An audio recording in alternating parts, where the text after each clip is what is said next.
मेहनत करते हैं जो लोग इस दुनिया में, उनकी बजती है रेख पे मेख मियाँ। कौन कहता है आसमान में सुराख नहीं होता, तबीयत से एक पत्थर तो उछाल के देख मियाँ। देख क्या मेहनत। अब मुझे एक बात बताइए।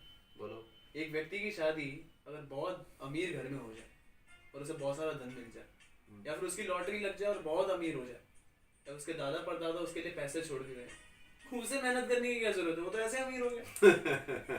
तेरी बात सही है बेटा, लेकिन एक मेरी बात ध्यान रखना कि जिस धन के पीछे इंसान का पुरुषार्थ नहीं होता, जो धन आसानी से इंसान के पास आता है वो धन आसानी से चला भी जाता है। ये कर्म भूमि है।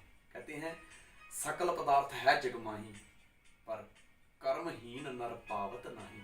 ये कर्म भूमि है। यहाँ पे कर्म करने वाले को ही तरक्की मिलती है। हर व्यक्ति को यहाँ कर्म करना पड़ता है। यहाँ पे कटा हुआ पेड़ दोबारा उगने की कोशिश करता है। नदियाँ बह रही हैं, समुद्र में लहरें उठ रही हैं, हवाएं चल रही हैं, कोई पैदा हो रहा है, कोई मर रहा है, काल चक्र अपना काम कर रहा है, सूर्य छिप रहा है, चंद्रमा उग रहा है, चंद्रमा छिप रहा है, सूर्य उग रहा है। ये कर्म भूमि है। यहाँ पे हर किसी को कर्म करना पड़ता है। कहते हैं कि 2 अक्षर का होता है लक, 2.5 अक्षर का होता है भाग्य, 3 अक्षर का होता है नसीब, और 3.5 अक्षर की होती है किस्मत। पर इनके ऊपर मेहनत हमेशा भारी पड़ती है। इसलिए जितने भी कामयाब लोग हुए हैं उन्होंने पुरुषार्थ किया है। मैं तुम्हें एक बहुत अच्छी कहानी सुनाता हूँ। एक बार क्या होता है, एक व्यक्ति अपनी गरीबी का रोना रोता है। एक व्यक्ति ने सलाह दी कि तुझे अमीर ही बनना है तो नदी के पार एक संत रहते हैं, एक बाबा जी रहते हैं, वो तुझे तुक्के तरकीब अवश्य बताएंगे, वो हर समस्या का हल कर देते हैं। वो व्यक्ति बाबा जी के पास गया, लगा रोने, बाबा जी अगर मेरे पास पैसे होते तो बहुत बड़ा घर होता, मेरे पास धन होता तो मैं पूरी दुनिया में घूम के आता, मेरे पास अगर दौलत होती तो मैं गाड़ियाँ खरीदता, ये करता, बड़ा बड़ा बिजनेस करता। बाबा जी ने उसके सामने ना 3 गठरियाँ रखी। एक गठरी के ऊपर लिखा था धन, दूसरे के ऊपर लिखा था अवसर, तीसरे के ऊपर लिखा था मेहनत। बोले किसी एक का चुनाव कर। वो कंफ्यूज हो गया कि तीनों के ऊपर अलग अलग नाम लिखे हुए, मैं किसको उठाऊं। तो बाबा जी से पूछता है कि मुझे ये बताओ कि इनके ऊपर अलग अलग नाम क्यों लिखे हैं। बाबा जी कहते हैं किसी एक गठरी का पहले चुनाव कर, उसके बाद बताऊंगा। उसने धन वाली गठरी उठा ली। बाबा जी ने कहा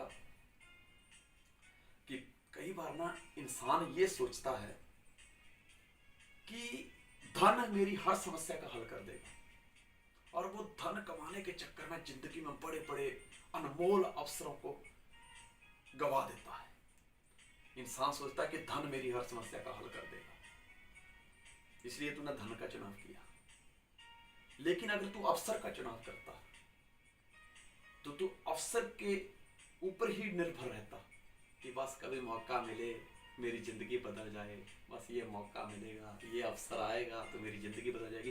तो उस अवसर के ऊपर इतना डिपेंड हो जाएगा, तू मेहनत करने भूल जाएगा, तू पुरुषार्थ करने भूल जाएगा। लेकिन तू मेहनत की गठरी का चुनाव करता तो मेरे बच्चे याद रख, मेहनत जो इंसान करता है ना, उसको दौलत के पीछे जाने की जरूरत नहीं होती, दौलत खुद उसके पीछे चल कर आती है।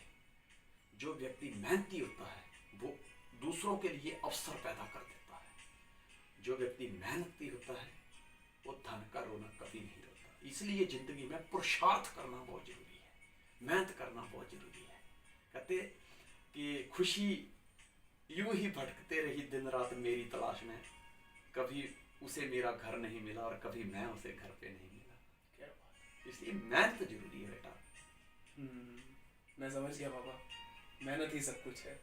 जो धन मेहनत से कमाया जाए वही असली धन। बिल्कुल। अच्छा पापा, आपसे एक रिक्वेस्ट है, जो आपने स्टार्टिंग में शेर सुना था, कमाल का शेर था वो, एक बार फिर से सुनाइए।